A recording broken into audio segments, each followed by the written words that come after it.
C'est une histoire de pionniers qui ont décidé un jour de jouer collectif. Dans les années 60, le monde de l'élevage était en bien piteux état. À part quelques grosses exploitations industrielles, le marché était approvisionné, plutôt mal que bien, par une multitude de tout petits éleveurs exerçant leur métier dans des conditions bien difficiles. Les animaux étaient nourris avec les moyens du bord et l'aliment qu'on trouvait chez le commerçant du coin était souvent de qualité médiocre et toujours à un prix exorbitant.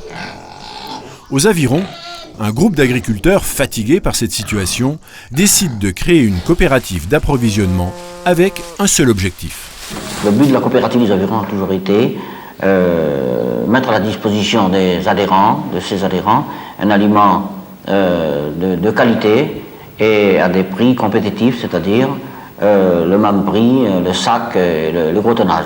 Les agriculteurs n'avaient pas les moyens de finance pour faire quelque chose, et tandis qu'en coopérative, on pensait, on avait cette idée d'avancer.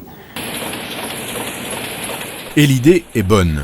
Très vite, les adhésions se multiplient et en quelques années, la coopérative des Avirons devient un acteur de poids du secteur de l'élevage. Quand la coopérative a fonctionné, la coopérative a mis à la disposition de ses éleveurs un aliment de qualité à des prix compétitifs, c'est là que les éleveurs ont commencé à augmenter leur élevage d'une façon importante. En quelques années, les progrès seront spectaculaires, au point que la coopérative finira par importer elle-même directement les matières premières. D'autres coopératives verront le jour dans le département et ce vaste mouvement collectif accompagnera une professionnalisation remarquable des éleveurs réunionnais.